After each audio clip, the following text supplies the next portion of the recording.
வணக்கம் மக்களே, welcome back to குட்டி ஃபேமிலி. இன்றைக்கி நம்ம த வீக்கஸ்ட் டெமர் begin journey to pick up trash அப்படிங்கிற அனிமோட 6th எபிசோட பார்க்க போகிறோம். நம்மளோட சேனல் இது வரைக்கும் சப்ஸ்கிரைப் பண்ணவங்கள சப்ஸ்கிரைப் பண்ணிக்கோங்க. சரி வாங்க நம்ம வீடியோக்குள்ள வந்து போயிடலாம். போல நம்மளோட ஐவி அந்த டென்ட்டுக்குள்ளேருந்து எந்திச்சு வர அங்கே இருந்த காட்ஸ் எல்லாத்துக்குமே வந்து நம்மளோட ஐவி வந்து தெரிஞ்சிருக்கு. இந்த வில்லேஜில் இருக்கக்கூடிய எல்லா காட்ஸுக்குமே நம்மளோட ஐவி பேரை வந்து தெரிஞ்சிருக்கு. அவளும் எப்படி இவங்களுக்கெல்லாம் என் பேர் தெரியும் அப்படி சொல்லிட்டு வந்து யோசிச்சுட்டு இருக்கா. இப்படி தெரிஞ்ச ஒரு பெரிய பிரச்சனையாயிருமே அப்படி சொல்லிட்டு நம்ம ஐவி வந்து யோசிச்சுட்டு இருக்கா. அப்புறம் அந்த சீனை கட் பண்ணிட்டு இங்கே காட்டுக்குள்ளே காட்டுறாங்க. வச்சிருந்த ட்ராப்பை மறுபடியும் ஏதோ ஒரு விலங்கு வந்து உடச்சுட்ருக்கு. இப்போ என்ன பண்ணுறது அப்படி சொல்லிட்டு அவள் யோசிச்சுட்டு இருக்கும்போது பின்னாடி அந்த ஒரு மிருகம் ஒன்று இருக்கும் தெரியுமா, அதுதான் நம்மளோட ஹீரோனோட பெட். அது வந்து அவளுக்காக நிறைய ரேபிட்ஸ் எல்லாம் எடுத்துகிட்டு வந்து தந்திருக்கு.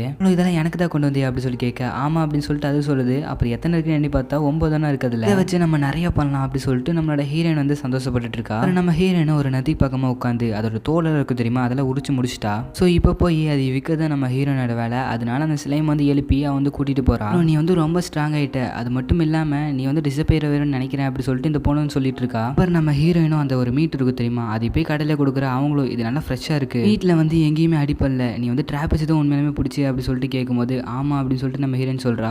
ட்ராப் வச்சு பிடிச்சிருந்தா இந்த கயிறு அடையாளம்லாம் இருக்கும், நீ ஏதோ வேற வச்சு பிடிச்சிருக்க, பட் அது சீக்கிரட்டாக வச்சுட்டு இருக்க, பரவாயில்ல உனக்காக நான் காசு தரேன் அப்படி சொல்லிட்டு அவங்க வந்து காசு தராங்க. மொத்தமாக $855 வந்து நம்ம ஹீரோயினுக்கு வந்து தந்திருக்காங்க. ஹீரோயினும் சீலுக்கு தான் வந்து நான் நன்றி சொல்லணும் அப்படி சொல்லிட்டு போயிட்டு இருக்கும்போது ஐவி நில்லு அப்படி சொல்லிட்டு ஒரு சோல்ஜர் வந்து சொல்கிறாரு. காசெல்லாம் வச்சிருக்க, எல்லாம் நல்லா தானே போயிட்டு இருக்கு அப்படி சொல்லிட்டு அவர் வந்து கேட்குறாரு. நம்ம ஹீரோ நான் நல்லா தான் போயிட்டு இருக்கு அப்படி சொல்லிட்டு ஒரு இடத்துல வந்து ஒளிஞ்சுக்கிறா. எல்லாத்துக்குமே நான் யாருன்னு தெரியுது, இது வந்து ஆபத்து அப்படி சொல்லிட்டு இருக்கும்போதே அங்கே வந்து அந்த வேலி அப்படின்னு ஒருத்தர் இருப்பார்ல, அவரும் வந்து வந்துடுறாரு. ஏன் இங்கே ஒழிச்சிட்டு இருக்கு அப்படி சொல்லிட்டு கேட்கும்போது அதை பற்றி எப்படி எல்லாத்துக்குமே தெரியும் அப்படி சொல்லி கேட்கும்போது அந்த ஒக்டோ தான் சொல்லியிருப்பான், எல்லா சோல்ஜர்ஸ் கிட்டையும் நீ வந்து பார்த்துக்க சொல்லியிருப்பான், நான் வந்து யார் எது பண்ணாமல் பார்த்துக்க சொல்லியிருந்திருப்பான் அப்படி சொல்லிட்டு அவர் வந்து சொல்லிட்டு இருக்காரு. அந்த வேலி அப்படிங்கிறவர் வந்து சரி நான் போயிட்டு எனக்கு வேலை இருக்குது அப்படி சொல்லிட்டு வந்து போயிடுறாரு. அப்புறம் போகிற வழியிலே நம்ம ஐவி வந்து நிறைய பேருக்கு வந்து தெரிஞ்சிருக்கு. அவளும் இங்கே இருக்கிற பீப்புள்ஸ் எல்லாருமே ரொம்பவே கைண்டாக இருக்காங்க அப்படி சொல்லிட்டு போயிட்டு இருக்கும்போதே அவளுக்கு பிடிச்ச ஒரு ஃப்ரூட் வந்து அங்கே பார்க்குறா. வந்து என் கையால் பொறிச்சுது, அதனால தான் இந்த ரேட்டு ஜாஸ்தியாக இருக்குது அப்படி சொல்லிட்டு அவர் சொல்லும் போது இது லாட்டமி வில்லேஜில் இருந்தால் பிடிச்சிட்டு வந்தீங்க. ஆமாம், இது அங்கே இருந்தால் பிடிச்சிட்டு வந்தேன். அந்த ஃபோர்ச்சூன் டெல்லர் வந்து இறந்ததுக்கப்புறம் இந்த மாதிரி ஃப்ரூட்ஸ் எல்லாம் கிடைக்கிறதே வந்து ரேர் ஆயிடுச்சு. ஏன் சொல்கிறேன்னா அவங்க தான் இந்த மாதிரி ஃப்ரூட்ஸ் எல்லாம் வந்து வச்சு பார்த்துட்டு இருப்பாங்க. இப்போ அந்த ஃபோர்ச்சூன் டெல்லர் தான் இந்த ஜோரோ ஃப்ரூட் அப்படிங்கிற ஃப்ரூட் வந்து விளைப்பாங்க. ஸோ அவங்க இறந்ததுக்கப்புறம் இது வந்து அவங்களால விளைக்க முடியாமல் போயிடுச்சு. ஒரு ஃப்ரூட் வந்து ஒரு நல்ல சோர்ஸ் ஆஃப் இன்கம் தான். ஆனால் அந்த ஃபோர்ச்சூன் டெல்லர் வந்து உடம்பு சரியில்லாமல் இருக்கிறப்போ அவங்களுக்கு எந்த ஒரு மெடிசனுமே அவங்க கொடுக்கல, அதனாலே வந்து அவங்க இறந்து போனாங்க. பட் அந்த ஊரில் வந்து ஒரு ஹெட்னு ஒருத்தவங்க இருப்பாங்க தெரியுமா, அந்த ஸ்டார்லெஸ்ஸான பொண்ணு அப்படின்னு சொல்லிட்டு அந்த பொண்ணு மேலே எல்லா பழியும் போட்டாங்க. அந்த ஃபோர்ச்சூன் டெல்லர் இறந்ததுக்கு காரணம் அந்த பொண்ணு கிடையாது அப்படின்னு சொல்லும்போது நம்ம ஹீரோயின் வந்து ஒரு மாதிரி சங்கட்டமாகறா. ஓட்டோமி வில்லேஜில் இந்த ஒரு ஃப்ரூட் விளையாதனால அந்த ஒரு வில்லேஜ் வந்து பயங்கர நஷ்டத்தில் வந்து போயிட்டு இருந்துச்சு. அங்கே சாப்பாடு கூட யாருக்கும் கிடைக்கல. அந்த ஊர்லேருந்து நிறைய பேர் வந்து போயிட்டாங்க. அப்படிதான் நீயும் வந்தியா அப்படின்னு சொல்லிட்டு கேட்கும்போது நம்ம ஹீரோயின் ஆமா அப்படிங்கிறா. அங்கே இருந்தவர் சரி அதெல்லாம் இருக்கட்டும் அப்படி சொல்லிட்டு அந்த ஃப்ரூட் ஒன்று இருக்கு தெரியுமா, அதை எடுத்து நம்ம ஹீரோயினுக்கு வந்து ஃப்ரீயாகவே வந்து கொடுத்துட்றாரு. அப்புறம் நம்ம ஹீரோயினும் அந்த ஃப்ரூட் எடுத்துட்டு டென்ட்டுக்கு வந்துட்டு அதுவே வந்து பார்த்துட்டு இருக்கா. இந்த ஃப்ரூட்டை நான் லாஸ்ட்டாக வந்து எங்கள் அம்மா அப்பா அண்ட் பிரதர் அண்ட் சிஸ்டர் கூட தான் சாப்பிட்ருக்கேன், அவங்க நினச்சி நான் கொஞ்சம் கவலைப்படுறேன் அப்படி சொல்லிட்டு நம்ம ஹீரோயின் சொல்கிறேன். இங்கே வந்து யாருமே என் ஃபேமிலி மாதிரி கிடையாது, எல்லாருமே என்கிட்ட கைண்டாக தான் இருக்காங்க. அந்த ஓக்டோ அவங்களாம் என்கிட்ட கைண்டாக தான் இருக்கு. ஸோ இந்த ஒரு நேரத்தில் நான் வந்து சந்தோஷமாக இருக்கலாம் அப்படி சொல்லிட்டு அந்த ஃப்ரூட் எடுத்து நம்ம ஹீரோயின் வந்து சாப்பிட்றா.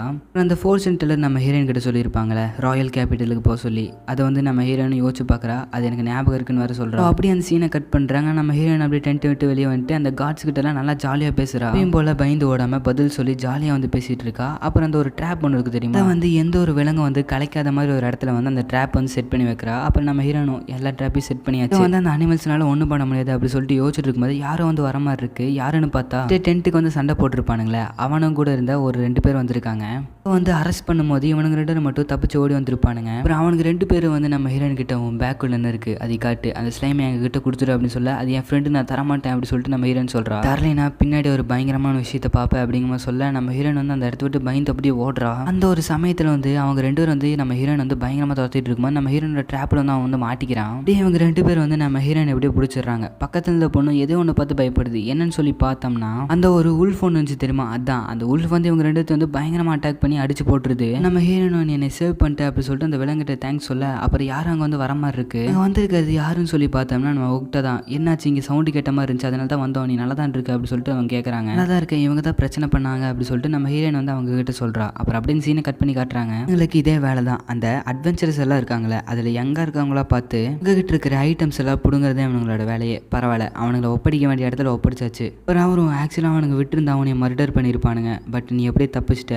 ஆனால் உன்னை நான் இங்கே கூட்டுறதுக்கு காரணம் என்னன்னா வந்து அவங்க 2 பேர்த்தையும் பிடிச்சி கொடுத்தில, அதனால உனக்கு ஒரு ரிவார்டு வந்து கிடைக்கும், அதை போய் நம்ம வாங்கிக்கலாமா அப்படி சொல்லிட்டு அவங்களும் போய் வாங்குறாங்க. ஹீரோயினுக்கு வந்து எவ்வளோ கிடைச்சிருக்குன்னா அவனுங்களை பிடிச்சி கொடுத்ததுனால $5800 வந்து கிடைச்சிருக்கு. அப்புறம் ஒக்டோவும் அந்த காசை நம்மளோட ஹீரோயின் கிட்ட கொடுத்துட்டு சொல்லிட்டு இது வந்து உங்ககிட்ட இருக்கிறது நல்லது கிடையாது, நம்ம போய் அந்த பேங்க்ல டெபாசிட் பண்ணுறது தான் நல்லது. அது இப்போ அந்த பேங்க் மாதிரி ஒன்று இருக்குது தெரியுமா, அந்த இடத்துல போய் கொடுக்குறாங்க. நம்ம ஹீரோயினும் ஒரு இதில் கை வைக்க சொல்லும்போது நம்ம ஹீரோயினை வைக்கிறா. அவ பேர் ஐவினும் அண்ட் 9 வயசு ஆக போகுதுன்னு சொல்லி போட்டிருக்கு. அவரும் உனக்கு 9 வயசு ஆக போதா, நான் 6 வயசு இருக்குன்னு நினச்சேன் அப்படி சொல்லிட்டு இருக்காரு. அப்புறம் நம்மளோட ஐவி வந்து அதை கொண்டு போய் அந்த பேங்க்ல வந்து கொடுத்துட்றா. அதை அவங்களும் எடுத்து சேஃபாக வந்து வச்சுக்கிறாங்க. அப்புறம் நம்ம ஓக்டோவும் இந்த வில்லேஜ்லேருந்து நீ போகும்போது அந்த மணியை வந்து நீ வந்து எடுத்துகிட்டு போய்க்கலாம் அப்படி சொல்லிட்டு அவர் வந்து சொல்கிறாரு. அப்புறம் நம்மளோட வேலி இருக்குல்ல, கேப்டன் நீ என்கிட்ட சொல்லாமல் எங்கே போனா அப்படி சொல்லிட்டு வந்து கோவப்படுறாரு. அப்புறம் அவங்க 2 பேரும் வந்து அப்படி நடந்து போகிறாங்க. அதில் நம்ம ஓக்டோ வந்துட்டு இன்னைக்கு நம்ம சேர்ந்து வந்து சாப்பிடுவோமா அப்படி சொல்லிட்டு வந்து கேட்குறாரு. ஒரு ட்ரீட் மாதிரி இருக்கும்ல அப்படி சொல்லிட்டு நம்மளோட ஐவி கிட்ட சொல்லிட்டு இருக்காரு. இந்த நோனோஷி அப்படிங்கிற ஒரு விலங்கு இருக்குல்ல, அதை இப்போ வந்து சாப்பிட போகிறாங்களாமா. அவங்களும் ஒரு ஹோட்டல் மாதிரி ஒன்று இருக்குது, அதுக்கு வந்து போகிறாங்க. ஃபர்ஸ்ட் வந்து அவங்க நோபெரி ஜூஸ் அப்படின்னு சொல்லிட்டு ஒன்று வந்து ஆர்டர் பண்ணுறாங்க. அப்புறம் 10 நோனோஷி அப்படி சொல்லிட்டு வந்து கேட்குறாங்க. 10 எனக்கு 10 வேணாம் அப்படி சொல்லிட்டு நம்ம ஹீரோயின் வந்து சொல்கிறா. பையன் சாப்பிட்றா அப்படி சொல்லிட்டு அவங்க வாங்கி கொடுத்துட்றாங்க. நம்ம ஹீரோயின் அதை சாப்பிட்டு பார்த்துட்டு வாவ் சூப்பராக இருக்குது அப்படிங்கிற மாதிரி வந்து சொல்கிறாங்க. அங்கே சமைக்கிறவங்களும் என்கிட்ட 4 ஸ்டார் இருக்குது, அதனால் நான் நல்லா சமைப்பேன் அப்படி சொல்லிட்டு வந்து சொல்கிறாங்க. நம்ம வந்து 2 பேர்த்த பிடிச்சோம்ல, அவனுக்கிட்ட வந்து ஸ்ப்ரிண்டிங் ஸ்கில் வந்துருக்கு அப்படி சொல்லிட்டு வந்து சொல்கிறாரு. அவங்களும் இவ்வளோ பேசினமே நம்மளோட ஐவி ஸ்கில் என்னன்னு கேட்காம போயிட்டோமே அப்படி சொல்லிட்டு கேட்கும்போது நம்ம ஐவி வந்து ஒரு மாதிரி ஆகிறா. பரவாயில்ல வெக்கப்படாது, என்ன ஸ்கில்னு சொல்லு, என்கிட்ட டைமர் ஸ்கில் இருக்குது, எத்தனை ஸ்டார் உங்ககிட்ட அப்படி சொல்லிட்டு கேட்கும்போது நம்ம ஹீரோயின் வந்து ஒரு மாதிரி சோகமாகறா. சொல்ல தயங்குறா அப்படி சொல்லிட்டு நம்மளோட ஒக்டோவும் வேலையும் பரவாயில்ல அதை நீ எங்ககிட்ட சொல்ல தேவையில்ல, இங்கே நிறைய பேர்த்துக்கிட்ட நிறைய ஸ்டார் இருக்குது, அவ்வளோ ஸ்டார் இருந்தாலும் அவங்கள வேஸ்ட்டாக தான் இருக்காங்க, ஒருத்தவங்களுக்கு கீழே தான் எப்போவுமே வந்து வேலை செஞ்சுட்டு இருக்காங்க. ஈவன் 1 ஸ்டார் வச்சிருக்கவங்க கூடயும் நிறைய விஷயம் வந்து பண்ணுறாங்க, நீ வந்து உன்னோட விஷயத்த வந்து ப்ரௌடாக இருக்கணும் அப்படி சொல்லிட்டு அவங்க வந்து சொல்கிறாங்க. என்னோட ஹீரோனும் என்கிட்ட அந்த 1 ஸ்டார் கூட இல்லை, அதை நான் எப்படி சொல்லுவேன் அப்படி சொல்லிட்டு வந்து யோசிக்கிறா. அப்புறம் அப்படியே விடிஞ்சது. இப்போ நம்ம ஹீரோயின் வந்து இந்த வில்லேஜை லீவ் பண்ணிட்டு அவளோட ஜேர்னியை வந்து கண்டினியூ பண்ண போகிறா. அவளும் நான் ஃபோர்ச்சூன் டெல்லர் சொன்ன மாதிரி அந்த ராயல் கேபிட்டலுக்கு வந்து போகணும். இப்போ நான் போகணும் அப்படி சொல்லிட்டு நம்ம ஒக்டோ கிட்ட சொல்ல, யாராச்சும் உங்ககிட்ட பிரச்சனை பண்ணால் நான் ஒக்டோட ஃப்ரெண்டு தான் அப்படின்னு சொல்லி யாருமே உங்க பக்கம் நெருங்க மாட்டாங்க அப்படி சொல்லிடுறான். அப்புறம் நம்மளோட ஹீரோனும் சரி நான் போயிட்டு வரேன் அப்படி சொல்லிட்டு வந்து போயிடுறா. அப்புறம் அவனும் இங்கே மறுபடியும் வா அப்படின்னு சொல்லிட்டு சொல்லும்போது நான் கண்டிப்பாக வருவேன் அப்படி சொல்லிட்டு நம்ம ஹீரோயின் வந்து சொல்லிட்டு போகிறான். அவ்வளோ நான் எல்லா அட்வென்ச்சர் கில்டையும் வந்து செக் பண்ணி பார்த்துட்டேன், இந்த பொண்ணோட பேர் கிடையவே கிடையாது. ஓட்டமே வில்லேஜ்லேருந்து பல பேர் பல காரணங்களால வெளியே வராங்க, ஆனால் இந்த ஒரு 8 வயசு பொண்ணு எதுக்கு வெளியே வரும்? இந்த பொண்ணுக்கு பின்னாடி ஏதோ ஒரு சீக்ரெட் இருக்குது, அவளோட ஜெண்டரையே வந்து மாற்றி வாழ்ந்துட்டு இருக்கா. 8 வயசு பொண்ணு வில்லேஜை விட்டு ஓடி வந்திருக்கானா, அதுக்கு காரணம் அவரோட மனசை யாரும் நோக்கடிச்சிருக்காங்க. ஒரு நாள் ஏன் அந்த வில்லேஜை விட்டு அவள் வந்தான்னு சொல்லி நம்ம கிட்ட சொல்லுவா அப்படின்னு சொல்லிட்டு இவங்க சொல்கிறாங்க. இந்த எபிசோட் வந்து அப்படியே முடிக்கிறாங்க. ஆக்சுவலாக இந்த அனிமையோட உலகத்தில் என்னென்னா அட்வென்ச்சர் கில்ட் அப்படின்னு சொல்லிட்டு ஒன்று இருக்கும். அதில் நம்ம ஹீரோயின் பேரே வந்து கிடையாது, பட் அவன் வந்து நான் வந்து ஒரு அட்வென்ச்சரர் அப்படின்னு சொல்லிட்டு சுற்றிட்டு இருக்கா. இப்போ நம்ம ஒக்டோக்கும் வேலிக்கும் வந்து தெரிஞ்சது நம்ம ஹீரோயின் வந்து பையன் கிடையாது பொண்ணு தான் அப்படின்னு சொல்லிட்டு. சரி அடுத்த எபிசோடில் என்ன நடக்குன்னு சொல்லிட்டு நம்ம வந்து பார்ப்போம். இதுக்கு நம்ம சேனலை சப்ஸ்கிரைப் பண்ணி அப்படியே பக்கத்தில் இருக்க பெல்லைக்கன் அழுத்திக்காங்க. ஓகே ஃப்ரெண்ட்ஸ், பாய்.